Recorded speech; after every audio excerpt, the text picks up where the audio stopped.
Yo, what's poppin'? All my peeps, it is I, your host, the most Renaissance man who always thinks he can, and your champion of the peeps, Patty Pitts, back in the yard of streams to break down what went on this past weekend in the wrestling galaxy. As you can see, I am alone. I'm alone here in the yard of streams. That is because um Sarah's not here. The best of the West, you cannot forget about. Sarah Marshall is dealing with stuff, but I was like, I gotta at least get my opinions off to the peeps. All right. So while Sarah deals with whatever she got to deal with, not my place to tell her business. All I gotta say is that she's not here right now. It is my time to tell you what I thought of the events that happened over the weekend, not only just in WWE, but other stuff that was breaking news, whatever questions you have, because this is the Champs Conference. First edition, trying to bring it over. I did this with my Patriot stuff, and I'm thinking of bringing it over here into the No Nights Off brand and just seeing where it goes. Maybe a night background. Now you just see the crowd of Raw, and my background may do something. We don't know. So we're testing out right now the Champs Conference to break down what has happened that we need to discuss. There was no SmackDown breakdown. There was no Money in the Bank recap. And honestly, we really don't cover NXT except really on the Thursday show. But Heatwave has got to be discussed in some way, shape, or form. So we're going to do that. And Jay, yes, this is happening. It is happening right now. All right.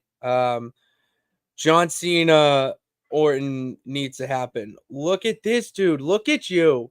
I see you down there in the underground, all the way over from the yard of streams. I'm thinking we go in chronological order. All right. I'm skipping SmackDown because Money in the Bank happened. We already know. Okay, so I'm gonna start with Money in the Bank. All right, what happened at Money in the Bank? So I'm gonna go off my memory first, and we're gonna do some real deeper diving into it. Uh, and you can ask as many questions you want. This is the Champ Conference. So first off, Money in the Bank. What I want to say about it to summarize it is that it felt like one of the more lackluster PLEs this year from social media, anyone you really talk to about it, where I don't think that's the case. Okay, I don't think that was the case at all. I truly believe that it was a solid show, not the best one they did all year, not even close to the worst one. I thought it was just a very well done show that actually furthered a lot of feuds and storylines more so than if they went with the more predictable angles and more shock values from surprises. Papa Paul, Triple H announced that there were going to be some surprises, and there were 100% were a lot of surprises. But I believe that people thought these surprises were going to be a little bit more on the fantasy booking side rather than the actual reality version of it, which we'll get into. We have some comments. Um, let's see here. I thought every match was a banger. Every match was good. I wouldn't say a banger, but I thought it was good, to say the least. Kicking off with the men's Money in the Bank match, I thought that was very smart. The reason you want to start off with that because you have the championship match on, in the main event type of slot. So because of that, there's a lot of speculation of if Drew is going to win and cash in. You kind of just get ahead of all of it by putting it first. And it's a good idea to start it first. There were a lot of big names in there, like LA Knight, yeah, Jey Uso, Yeet in the Bank. We would have loved to see him. I wouldn't have, but the peeps would have liked to see him win. Andrade, who I thought was incredible in the match, Mello. I said Drew. I'm trying to feel bad. I not feel bad. I just read your comment. Think of the other ones. That LA Knight, Andrade, Mello, Drew. I can't think of it right now because it was so far, and it doesn't matter because Drew won. All right, there was a good match. It did its job. Drew winning was not only predictable but the smartest move, because he will win, and then obviously he's going to do what he said he ended up doing, was winning and then cashing in that night. I thought, and a lot of people. So I alluded to it already. He goes and cashes in. Here's my thing. Before I get into what I thought of the actual match, the Money in the Bank is one of the more interesting variables you can throw into a WWE season. And the past year, you had Damian Priest hold it for pretty much, it felt like the entire year before cashing in at WrestleMania. And for the women, it's always been very similar to what Drew did. That night, that week, EO waited a month. Like, a month is the eternity to them. So let's switch things up. And for everyone saying that the Money in the Bank match this year, it's sad we're not going to see, it's like Drew just took it away and that's a waste of Money in the Bank. It's not. It's not a waste of Money in the Bank. And that main event World Heavyweight Championship match perfectly sums up why it's not.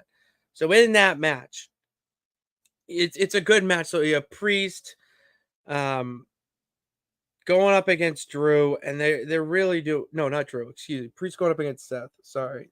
Take a water here. I'm talking too fast. So in that case, you have Damian and Seth putting on a banger of a match. It was real, Damian constantly looking over at his side and looking at the entranceway to see who's going to interfere, because that's the story of this match. It's not Seth coming back to win.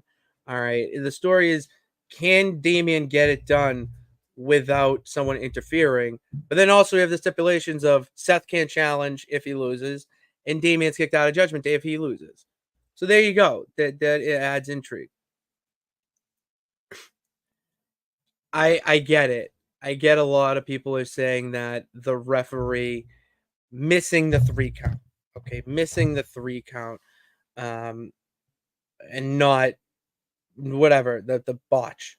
Easy way to put it. It's not his fault. All right. I think Damian was knocked out. I forget what specifically the move was, but I think Damian did get knocked out by that. And he just forgot to kick out or something, because you could see his eyes. He was not there. You can always tell if a wrestler's going to kick out or it's going to be a 3 count with their eyes. And his eyes were like shut. I was shocked, whatnot. But then, boom, you hear Drew's music hit, all that. And then as he's getting ready to pretty much steal the thing, CM Punk comes in, all right, and attacks Drew McIntyre for the umpteenth time, which I know made the Best of the West pretty pissed off. I was not thrilled or pissed off because it hit me. The understanding of what they're doing was hitting me in waves. So Punk comes in, Drew's pissed off because he's attacking him. Damian gets the win. Now Damian wins. No Seth shot at a world title until Damian is no longer champion. Damian Priest still stays in Judgment Day, but as somebody or has gotten into his match every single title defense that he's had. Great. He's pissed about that. And now you have Drew McIntyre, who CM Punk is constantly screwed over. And CM Punk now, who is sitting there on the announcer's table. Drew's still out. Seth comes over and realizes what CM Punk has done. Seth is bullshit at CM Punk. Because of CM Punk, he can't get a world title shot until Damian Priest's reign is over. That adds to their feud before Punk was injured. The alleged, what was supposed to be WrestleMania 40's World Heavyweight Championship match, CM Punk versus Seth Rollins. Now we're getting that, but with another layer added to it. Another layer of him coming into a company that he for so long trashed and you never thought he would come home. Well, see, Seth Rollins calls this place home. Anyone who trashed it should not be there. And the fact that he, in a story, you can connect it, that he cost him a championship match. Now we have that feud as a B-side, and you can get Drew Punk on like the umpteenth level where these dudes just need to fight. And it's going to be the kickstart of their trilogy. I'm excited for it. All right. So that's what happened at Money in the Bank from the important things, from the championship picture. Because there's a lot else that happened. Tiffany Stratton won Money in the Bank. Shout out to Chelsea Green. The fan in here wanted Chelsea Green to win, but I am more than happy for Tiffany Stratton to be Miss Money in the Bank because it goes back to what I said earlier. The women have not had a lengthy Money in the Bank reign. It's always been a month max, boom. Like Nikki ASH cashed in like 2 days after, a day after, or something. Like even that was really quick and whatnot. Tiffany can really build this up to where, she's aligning herself with Nia Jax. Nia Jax is Miss Queen of the Ring. You have Queen of the Ring and Miss Money in the Bank. That's a very formidable duo on SmackDown. And Nia's in championship matches, I'm pretty sure, are going to be. Why don't you have Tiffany, who's just lurking there, waiting for her opportunity? It's such a good idea. It's such a good idea. Yeah, they were 100%. Chelsea and Tiffany were the most over people in that match. That last spot, and this is where I want to give Chelsea Green all the props, is one, she's afraid of heights, no kayfabe, legit afraid of heights. And they did a callback, at least to some wrestling fans, it might be a callback to her table spot in TNA Slammiversary with Deonna Purrazzo when they both tipped over through the tables.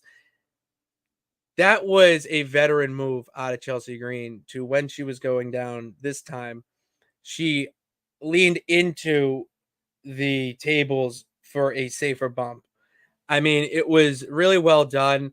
And Chelsea just being the, I would say, focal point of the match for 95% of it was hilarious. And her like jumping up and down to try to get it, trying to find a way to not climb the ladder, but get the briefcase. And some of those spots, I do got to give my 2 cents about these spots. Holy hell. I'm not going to get up because I'm kind of boxed in right now.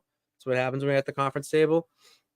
But shout out. I'll tip my hat. There you go. I'll tip my hat to the women in that women's Money in the Bank match. The spots that Lyra getting back right on, like direct contact. Zoe Stark, I don't know how you're alive. And the fact that you are, that is a real tough act out of you. I love it. Like, it's unbelievable. Warrior. Seriously. Like all those, it was just a car wreck, a human demolition derby. And that's what they do for the fans. They did such a great job at it. It was incredible. Yeah, that Naomi split spot, like, how are you doing that? Like, that was just so, I was mind blown by it. So, yeah, I'm trying to think of other things from that match before we get into the Bloodline, because the Bloodline was great.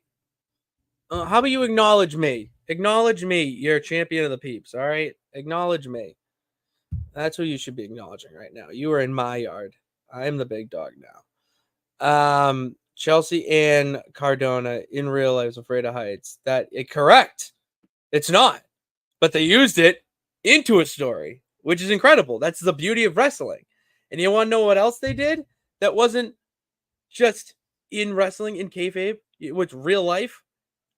Because segues are awesome, and I'm a magician at getting over them. The Bloodline. The Bloodline's entrance.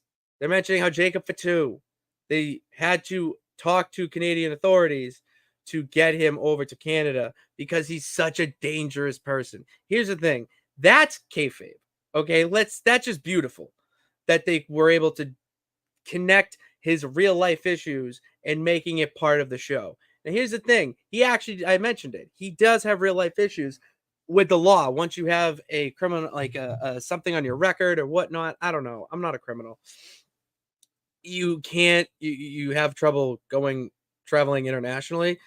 So the fact that was a real life thing that they could build in to the story to build him up as this more ferocious animal, this more ferocious werewolf, I loved it. It was great. And that's the type of stuff that you're doing right now that makes you the top of the mountain. As for the match itself, it was solid. Like, it's a 6-man tag with some of the biggest stars in the business. So I'm not gonna go into the X's and O's about that because I don't need to. You were entertained by that. The only thing I will say is on the Bloodline side. It's on the result of the match, and that is Solo picking up the victory. And I know we said on our last stream that we wanted, or not stream, we did videos. Go check them out. We wanted Jacob Fatu to get the pin. It should have been done. That's how you build a star, whatnot.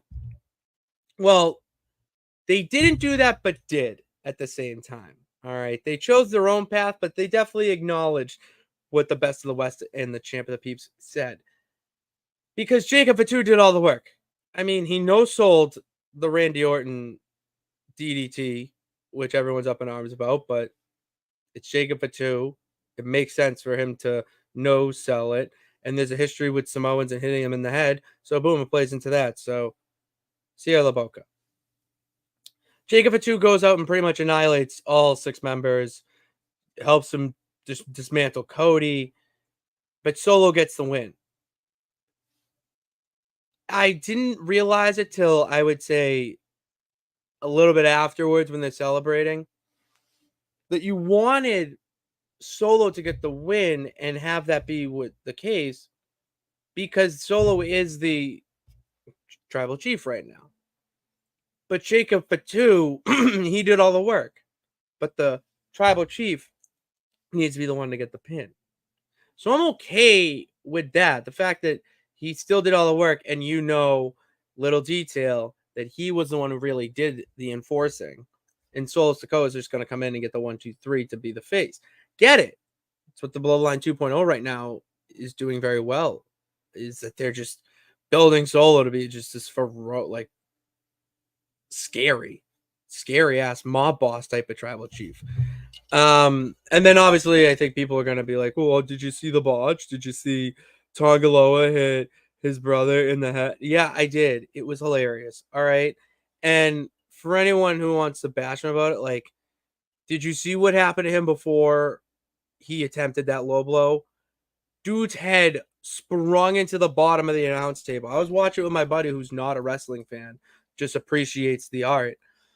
And he even reacted, and when he hit his head and go, "Oh God, that has to," I'm like, yeah, it's he can't be doing well right now. So the fact that he even came close is astonishing in itself. So shout out to the infamous Tongaloa. Which, can someone in here, one of these peeps, can you tell me what he is infamous for? What is Tongaloa infamous for? I don't know. We're just calling him that, like, the right-hand man makes sense for Tama Tonga because the right-hand man takes out shit. Enforced for Jacob Fatu, I mean, yeah. He enforced the entire main event. But, like, what is infamous? He just, I don't get it. I don't get it. So, yeah, that was Money in the Bank. And then, post-show. I'm forgetting before the post-show. John Cena retired. Okay. John Cena came out with his towel that said, "The last time is now." I cried. Tears were coming down because I'm like, this is it. This is where we have to mature and be better, because our childhood is truly ending when John Cena is going to hang up the jorts for good. But not so fast, not just right now. He is going, okay. He is going to go on a retirement tour, a farewell tour. And starting, I think, right before the Netflix, I think it's going to be like November or just December to December, I think it is. He'll be at Royal Rumble, Elimination Chamber, and WrestleMania, and those will be his last 3 ever appearances at those events. Last ever appearance ever at WrestleMania 41 in Las Vegas. So crazy. The retirement is so sad. I know when Sarah gets back into the yard here, she'll have a lot to say about it. All I have to say about that is right now, just to get my thoughts out there into the ether, is that John Cena pretty much influenced a lot of my childhood and my just interest in wrestling overall. I mean, hello, look at what I pay homage to. I pay homage to him by carrying this as my signal that I am the champ of the peeps, because that's what John Cena really is as a human. He is a real people's champ. Not only with his stuff inside the ring, but outside. The incredible things that he does with the Make a Wish Foundation and how he just does it out of the kindness of his heart.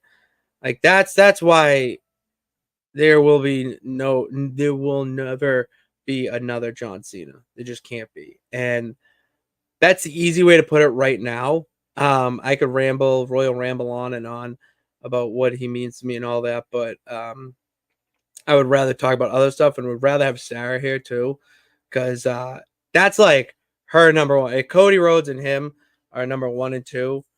So, and he's up there probably in my Mount Rushmore, I would say, for wrestlers of all time. I would absolutely put him. Um, I don't want to put him. I don't know if I would put Roman. I'd put Triple H. I think Cena, Triple H. See, I don't want to put Hogan. I hate Hulk Hogan. I don't want to put him there, but you can't deny what he did for the industry, which sucks. So, yeah, I don't know, but we're diverging here. So get to a comment here. We gotten into, I mean, we're talking Money in the Bank. SmackDown's kind of irrelevant after Money in the Bank, and with everything that's happening right now. We'll be back for the SmackDown breakdown next week, probably. So, but SmackDown, yeah. Aaron, did you? Thank you, Aaron. Appreciate it, my dude. Keep up the good work. Keep up the good work. Let's see what their other is. Yeah, Jay. Thank Canada for letting him in. Yeah, it's what I'm saying. There was a real life situation, but you weren't like, oh my god, Jay Uso, he's a dangerous man, because the WWE also had to talk to Canada about getting him. Like, you know what I mean? It's all about how they did it. It was beautiful. That's why right now they're number one. Where was more? Yeah, I'd say John Cena. All right. What's next? Oh yeah, let's talk Heatwave. This was incredible. And a lot of people are speculating that Heatwave was better than Money in the Bank. I wouldn't say it was better. That's just personal bias if you think it's better because your favorite didn't win. You know, like let's be real here. All right, if your favorite didn't win at Money in the Bank, mine didn't. I don't think any of my favorites won. So I don't care. You know what I mean? It's just it's the nature of the beast. And the fact that Heatwave lived up to, I would say, exceeded its expectations with everything that happened. Incredible. A lot of people are saying we like All Ego winning. Heatwave was an amazing show. 10 out of 10 for Dicky Martinez. No way. I give it a 9. I thought it was a 9 out of 10. You know, I fell asleep during the Roxanne Lola Vice match, so I had to go back and then start from there and watch again. So it was, watching that way was weird. And then also having the main event spoiled it's very annoying. But I thought the show was from top to bottom really, really well done. And I mean, from the opening matchup, let's actually go to this. All right, I want to get this done right. So let's go to NXT. Dude, they just know you too well. Cage side seats. Who lives there? Cage side seats in Miami Beach. Do we not have NXT? Oh no, it doesn't. It doesn't say Heatwave. That's where I screwed up. All right, here we go. Oh yeah, the pre-show. Ariana Grace, Carmen Petrovic was good. I love that they're building in the story that Ariana Grace is just this selfish beauty queen who just has pretty much her own all ego and thinking that she is the bee's knees. Carmen Petrovic actually a badass. Awesome, loved it. It's still loading. Why? Oh yeah, this. How did I forget that this started off? Obafemi Wesley. Wesley, I really wanted you to win, pal. I was really pulling for you, but I don't think anyone should take this strap off of Obafemi anytime soon. That dude is a legit monster. The way he helicoptered Wesley in the air, that was one of the highest I've ever seen a wrestler fly. It's fucking incredible. He just whipped him like a little rag doll, like a pizza. Like making a pizza. It was insane.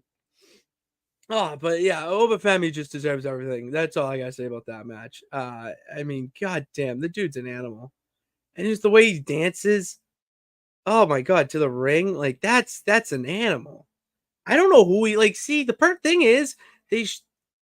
Oh, we already feud, but like, you need a Josh Gribbs right now. Why not? Or I just why not him next? He needs like a bigger guy to feud with. Now that he just demolished a David, it's like let's get some meat slapping meat. You know what I'm saying? Right? Let's get the like big meaty man slapping meat. That's what we need. All right, let's make it happen. That match was absolutely incredible. Wesley did cut an amazing promo afterwards, talking about he doesn't know where he's going to go from there. So, but those men. And then this is where I want to call out some peeps. All right, Kalani Jordan defending the Women's North American Championship against Sol Ruka. I thought this was such a step in the right direction for WWE, especially in the women's division with this type of athleticism in the ring. It's really showing, okay, it's kind of like indies and, that style. It's like, okay, we're bringing that over to WWE. Perfect. The women are doing well at it. I mean, they basically have gymnastics backgrounds anyways, a lot easier to teach than to someone else. Perfect. Love it. And then to hear that Meltzer and Alvarez sit there and called it boring and basically just gymnastics disguised a wrestling match. Are we serious? Like, really? That was the most hypocritical statement I've ever seen. Literally ever seen. I think they, like, bar for bar, word for word, copied the Osprey Ricochet famous back and forth in the indies. I forget the show. I've seen the clip so many times, but I forget the show. I think they just copied that. I don't care. It was fantastic. It showed both their ability in the ring. And I'm pretty sure Meltzer rated that at the time like a 4.5 stars. You know what I mean? Like it's just so hypocritical. Sarah obviously is the one who usually goes on these tangents when we bring up this guy, but this really irked me because the thing about me, I don't care what you say, like that's your opinion, but when you're hypocritical about something, that's where I get a little peeved. All right, don't go back. You rated this. What's the difference here? There was NXT that they just did a transition and you just can't get your mind out that they're trying to be the next generation of wrestlers and you just see them as gymnasts. That's great. Well, take off those glasses and see the reality in front of you. So I don't get it, Meltzer. Figure it out. All right. I know AEW is so different and so whatever, but dude, you gotta. Yeah, no shit. This is why, Dick. Yeah, exactly. That's the problem. If you can't rate them well, then don't rate them at all. Because sometimes women's matches are miles better than the men's matches. Just how the product is right now. And that's a good thing, not only for WWE, not only for AEW, but the entire sport of pro wrestling. You want everyone to be at their peak and rising. Because what happens, you get better from it. That's why Heatwave was that good. All right. Well, look at me tying things in there. I don't really have anything to say about the Roxanne Lola Vice match. They just kicked each other's ass. And Roxanne just hitting pop rocks after pop rocks, which is insane. Lola Vice absolutely should be in the main event at this point. But it seems like they weren't ready for Julia and that injury that she did sustain to her wrist. Probably sidetracked her a little bit. I know she was working Marigold Gold appearances this weekend or something. So everyone's like, oh, when. Even so, I think they're just waiting for her to get to Julius, and then they can take it off and all that stuff. So, but the main event, you have Javon Evans, who I found out was Jay Malachi. No wonder I knew who he was. I was like, I knew. I saw it on like an Oh My God Wrestling clip or something. So him, Javon Evans versus Sean Spears versus all Ego Ethan Page versus Trick Williams, the NXT champion. And this match was just incredible. I mean, these guys really showed that the rest of they really put on a good main event. I mean, the spots in there from Javon Evans. I mean, let's just talk about the finish because that's really all I want to talk about. And the finish being the Trick Williams finisher. Trick Williams finisher to all ego, and he falls onto Javon Evans. And then Trick realizes this, pulled out of the ring by Sean Spears. And all ego Ethan Page is your new NXT champion. It was such a callback to the Backlash finish of when John Cena won after getting Sweet Chin Music by HBK to retain his championship. Although this time it was for All Ego to win and become the new NXT champion. I love this. I think this is such a great way to have Trick lose, but not weaken him overall. You know, he didn't get pinned. He lost the championship to the nature of the match and the chance that he hit the finishing move, but he's just not the one who capitalized because that's just how the match is. And I'm a big fan of those types of finishes, more creative finishes. It's refreshing to see that, you know, because wrestling does repeat itself, but it's all about timing. So I love that. Let's just say Cage Match and the Observer are the same. Yeah, I don't really take stock into those types of the Observer. I don't really. It's more Fightful. I trust now over anyone. I mean, SRS. I trust SRS. John Alba, obviously. My dog. Shut up, Bob Kitties.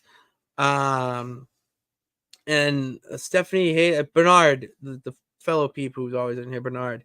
Stephanie Haynes or Hayes. I don't know the name because I just read it too fast. It's a problem I have. I read things too fast. So I don't know the full name, but she's great. I get all my news from like people like that. Cultaholic, obviously. Oh, is my dog. I've been watching What Culture, Cultaholic for my entire life. Geez, even before I went to college. That just shows you.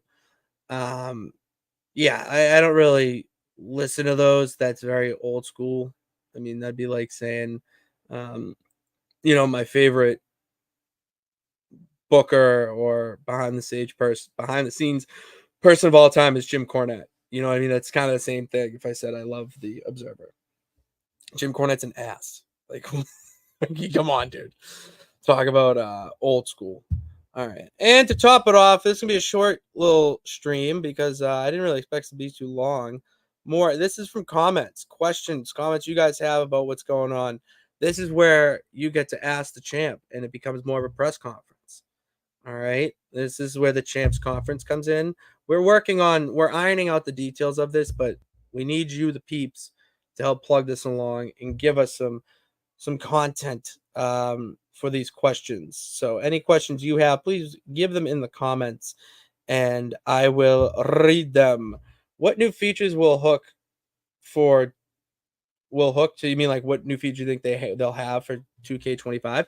I've been playing a little bit of 2K24. Actually, I just came from actually streaming 2K24 where I play as Sarah in the women's storyline of My Rise, which is so much better than the men's. I play as her, and we just go through that career mode. A lot of fun. I love the career modes there.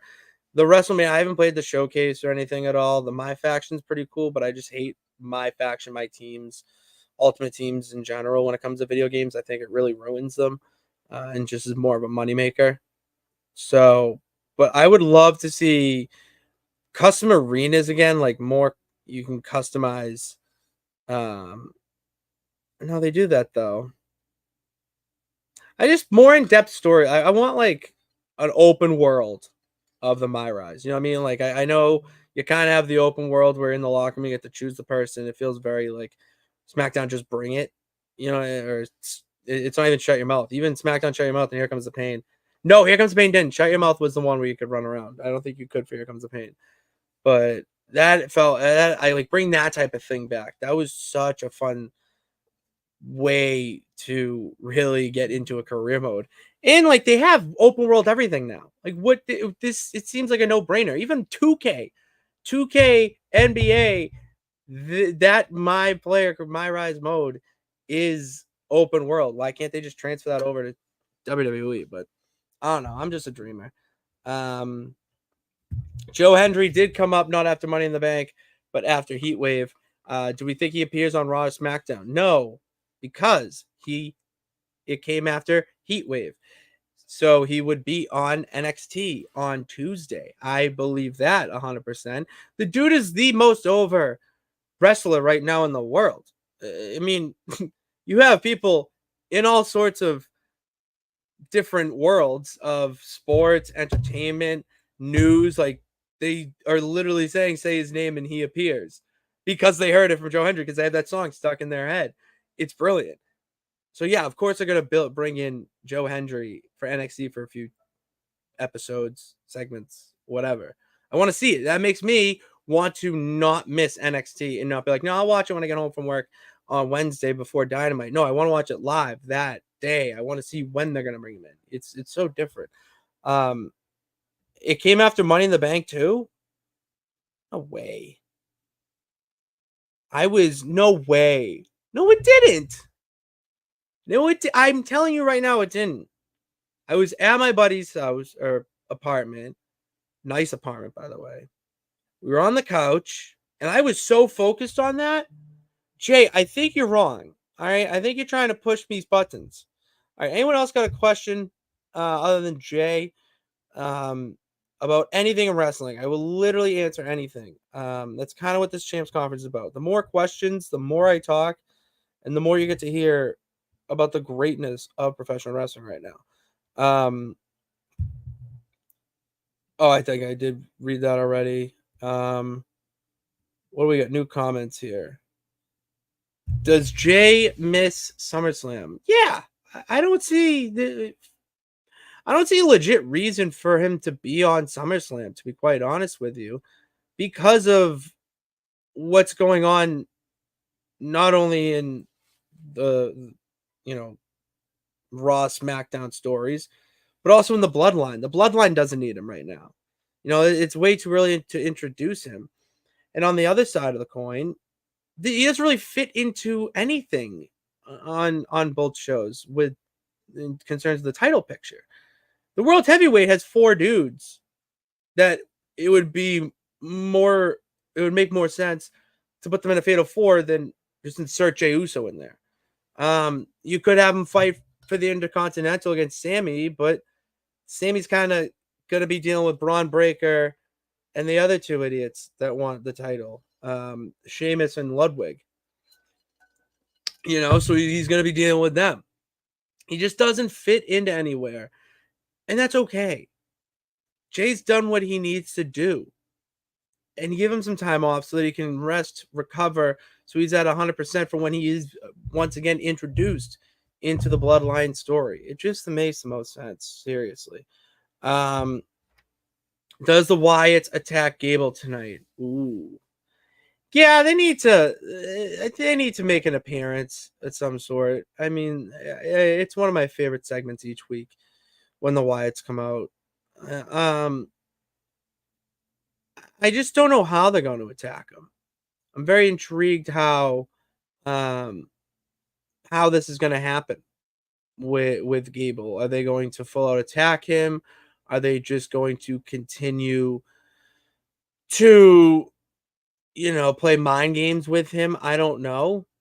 I just want to see them really dive into the psychological aspect of this story where Gable is really all alone because he ostracized himself from his family and treating them poorly. It's a lesson that he has to learn. Yeah, it's a lesson he has to learn. Mike, it's not me doing my own show before Raw tonight. It's just coincidence. It's more just when there's stuff that needs to get spoken about, the champ's got to get in here and call to a press conference for the champs conference where we talk about the recent events and I give my opinions before the actual show dates. You know, kind of like a Mercy press conference, like what Prez does, but like champs conference, it's cooler, more laid back, not like these Belichick press conferences where he says 4 words and that's it. I will say more than 4,000 words. So you can ask me anything. Yeah, if you just, I'll give a quick little recap, spark notes of this. The Heatwave was awesome. I do believe that it was up there with Money in the Bank. I don't think it was better than Money in the Bank. I just, people say it's good, it's better than Money in the Bank because their favorites lost. That's really it. Because all in all, it did more good than harm. What's up, Vinny? How you doing? Good to see you, pal. I want Gable and the other tag team becoming New Alpha Academy. They need to speed up on that storyline. You know what, Jay? I don't disagree with you there, pal. I kind of wanted to see it. If they don't, if they're not going to align them right away, at least start teasing it more and giving us more obvious hints that it's happening. Because the Creed brothers are awesome. As much as Dev Rebel wants to make them very uncool, they are cool. And Gable being the mastermind behind them to become more ferocious and more dominant and more like a robotic Alpha Academy, that's the way they got to go. Like when you struggle to have that, charisma and I don't know other words, personality. When you struggle to have that, you got to go with just the ass kicker vibe. And an easy way to do an ass kicker vibe and get over is being a heel, aligning yourselves with the heels. And if he can do that, if they can do that well, and they're just becoming wrecking balls across the tag division, because let's face it, the tag division is pretty awful right now. Like, shout out to DIY for winning the tag titles against Theory and Waller. But other than that, like, I don't care. I don't care that Judgment Day is the tag champs. I'm just appeased that they are champions of something, and there's no real tag teams right now that make you want to, get behind and see be champions. Like I might go-to tag team with the Good Brothers, and they're now in NXT. I want them to become tag champions. I want to chase you to become tag champions last night. I'm not a big fan of Axiom and Frazier. Like, cool. I'm not a big fan of them. So yeah. All right. Mike has got another one. If he breaks the record, retires, and loses, he retires. I feel like give some stakes. Oh, we're talking about John Cena. Oh, hold on. I missed this question. Do you think WWE should book Cena's last match similar to Sting? Give Cena his own pay-per-view in December 2025. Make it all about him and his last match for the World Heavyweight. The story could be about breaking the record. If he wins, retires. So my thing with Cena is if they're going to do the championship, I don't think they should just give it to him. That's not how Cena would want it anyways. Cena wouldn't even want his own pay-per-view. That's just not how Cena is. It's different apples and oranges. But what I do see them doing is giving him one last title build up. And then if he wants to beat Cody Rhodes, I'm fine with it. Like, and Cody's been the champ for a little over a year or around a year. Yeah, okay. And then Cody could win, or that doesn't matter. He could also win the world heavyweight against somebody because that's another world championship. So you could take the easy way out. I'd rather see him. I don't know. I'm pretty sure he needs to win the Intercontinental to be a Grand Slam champion. So I think I'd rather see that over, him taking the title off of someone. But I don't think it's going to happen. This is really going to be more about him putting over the next generation of talent. Cena is that type of guy who's going to know when to step back and give someone else the spotlight. That's why he is and has been the face of the company for 2 decades at this point, you know. So I could see them doing something like that. If you had the Money in the Bank contract to cash in on anything in life, what would it be? All right, I've thought about this, bro. I've legit thought about this. I've thought about work. Like, I'd love to just show up to work and hand over a briefcase, say like, this is my time. I'm done. I'm done for the day. I got to do this, that, the other thing. But no, I think I'd rather do it out like at a bar or something. Here's what you should. This would be a great thing to do with your friends.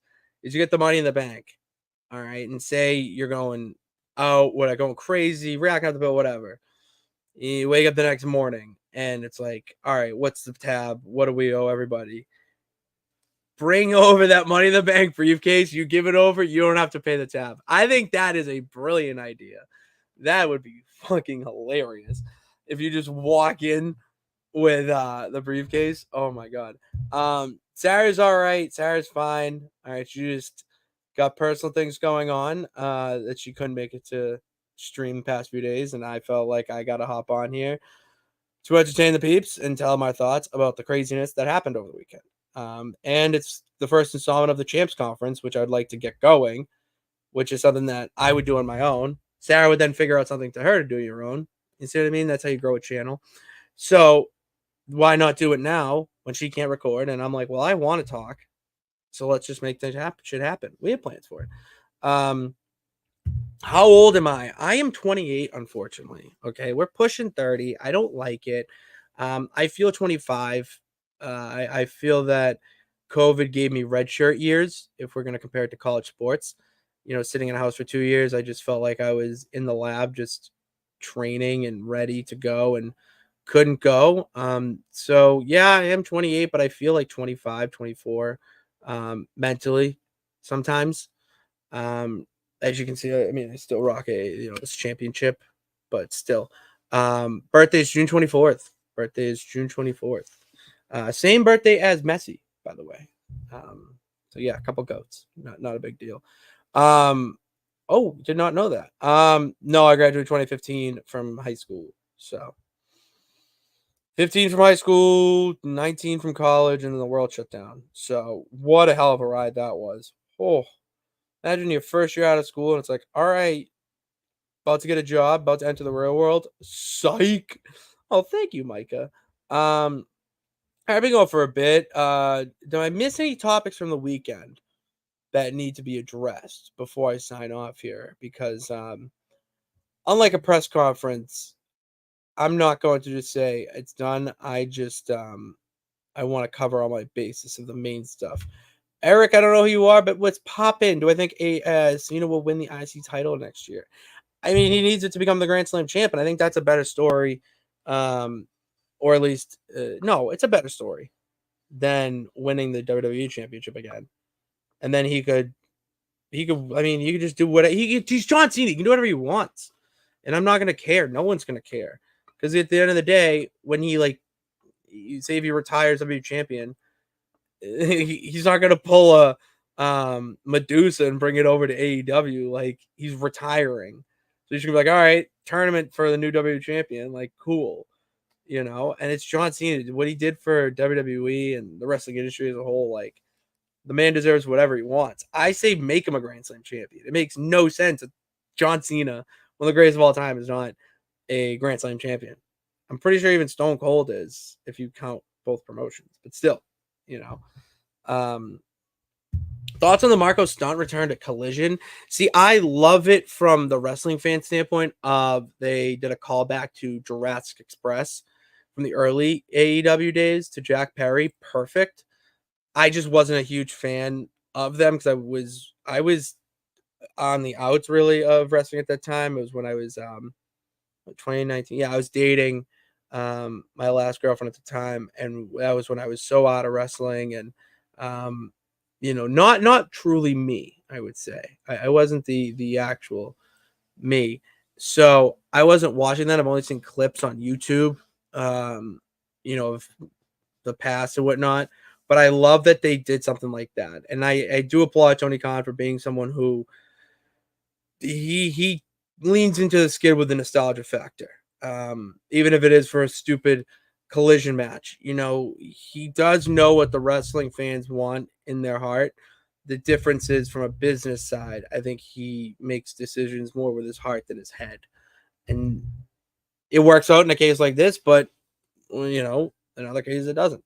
I'm trying to think of other topics before I bounce Dave Meltzer get off my screen. I'm going to scroll through Twitter for about a minute to find out if there's anything else. I see a picture of SRS. So did he tweet something? Oh, Chelsea Green received praise from officials. Yes, she absolutely should have. I don't see why she wouldn't. She was the MVP of that match. Sash Club video. Going to watch that after this. I'm not seeing anything new, guys. I'm not seeing anything new. Shout out to my Limitless people, Limitless Wrestling. Big pay-per-view or their live show, big live event of the year. Vacation Land is coming up, and it's at one of their it's like biggest arenas up there.